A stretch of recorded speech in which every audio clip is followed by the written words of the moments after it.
Welcome to Grateful Gwen's Goodreads channel, where I, like I imagine you and this channel, are all a work in progress, one day at a time.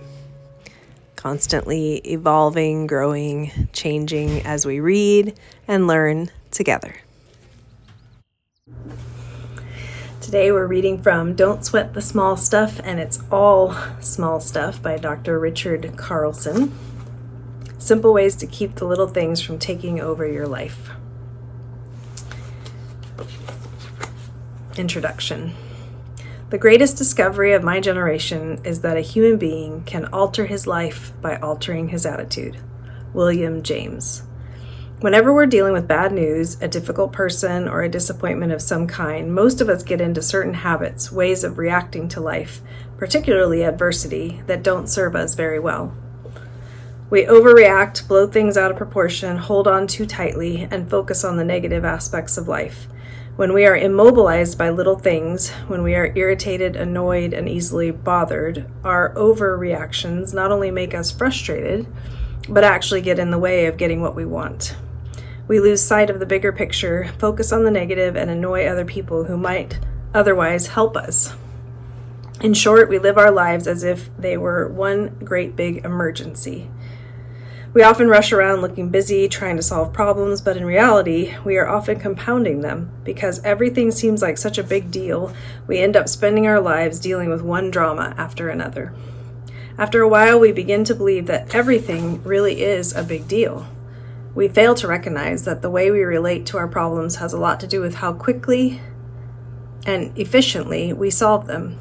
As I hope you will soon discover, when you learn the habit of responding to life with more ease, problems that seemed insurmountable will begin to seem more manageable.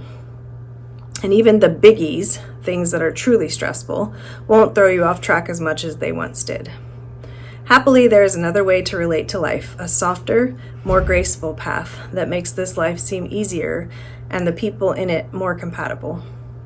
This other way of living involves replacing old habits of reaction with new habits of perspective. These new habits enable us to have richer, more satisfying lives. I'd like to share a personal story that touched my heart and reinforced an important lesson, a story that demonstrates the essential message of this book. As you will see, the events of this story planted the seed for the title of the book you are about to read. About a year ago, a foreign publisher contacted me and requested that I attempt to get an endorsement from best-selling author Dr. Wayne Dyer for a foreign edition of my book, You Can Feel Good Again. I told them that while Dr. Dyer had given me an endorsement for an earlier book, I had no idea whether or not he would consider doing so again. I told them, however, that I would try. As is often the case in the publishing world, I sent out my request but did not hear back. After some time had gone by, I came to the conclusion that Dr. Dyer was either too busy or unwilling to write an endorsement. I honored this decision and let the publisher know that we wouldn't be able to use his name to promote the book. I considered the case closed. About 6 months later, however, I received a copy of the foreign edition, and to my surprise, right on the cover was the old endorsement for the earlier book from Dr. Dyer. Despite my specific instructions to the contrary, the foreign publisher had used his earlier quote and transferred it to the new book.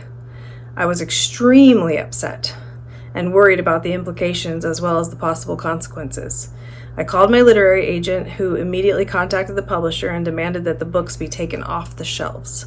In the meantime, I decided to write Dr. Dyer an apology explaining the situation and all that was being done to rectify the problem.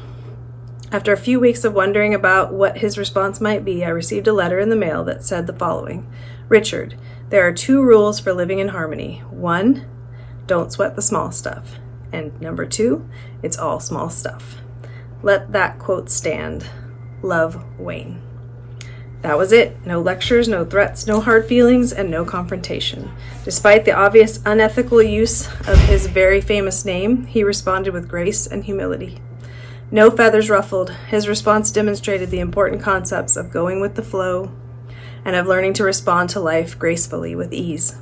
For more than a decade, I have worked with clients, helping them to approach life in this more accepting way. Together, we deal with all types of issues: stress, relationship problems, work-related issues, addictions, and general frustration. In this book, I will share with you very specific strategies, things you can start doing today that will help you respond to life more gracefully. The strategies you are going to read about are the ones that have proven themselves to be the most successful by clients and readers of mine over the years. They also represent the way I like to approach my own life, the path of least resistance. Each strategy is simple yet powerful and will act as a navigational guide to point you in the direction of greater perspective and more relaxed living. You'll find that many of the strategies will apply not only to isolated events, but to many of life's most difficult challenges. When you don't sweat the small stuff, your life won't be perfect, but you will learn to accept what life has to offer with far less resistance. As we learn in Zen philosophy, when you learn to let go of problems instead of resisting with all your might, your life will begin to flow. You will, as the Serenity Prayer suggests, change the things that can be changed, accept those that cannot, and have the wisdom to know the difference. I'm confident that if you give these strategies a try, you will learn the 2 rules of harmony. Number 1, don't sweat the small stuff, and number 2, it's all small stuff. As you incorporate these ideas into your life, you will begin to create a more peaceful and loving you. So a couple notes of my own before we get into the strategies. It's something my dad used to always say when he was still with us, was don't sweat the small stuff. He had a lot of great quotes like that, pieces of advice, nuggets of wisdom like that. And so this book is very special and meaningful for me because, again, it was some of the wisdom that my dad imparted was don't sweat the small stuff. This book was also recommended to me by a mentor who I consult with on a regular basis to help me guide my life and make sure I'm making the best decisions that I can make for myself and others. And so again, there's some sentimental value here for me. There's also the fact that I shared this book already previously on the former channel, Grateful Gwen, before replacing it with this one, Grateful Gwen's Goodreads channel. And so, and when I was reading this book and sharing it with you on that channel, it was during a very special time in our family's history at a destination wedding. And so I was able to really enjoy filming some of the videos at a destination wedding location and sharing this book with you at that time. But since I don't really use that channel so much anymore, I'm round two with Don't Sweat the Small Stuff. So I'm going to be really careful because of copyright issues and not read the book in its entirety because I've learned not to do that, at least not without the author's permission. And I don't know that there's a way I can necessarily get Dr. Richard Carlson's consent because he is deceased now. So I'm not sure how that would work, but we're just going to take some bits and pieces over time. And so I will share some strategies with you in upcoming videos. Not sure how soon that will be, but don't sweat the small stuff. And it's all small stuff. So until next time, take care, happy reading, sweet dreams. Life is full of choices, choose wisely.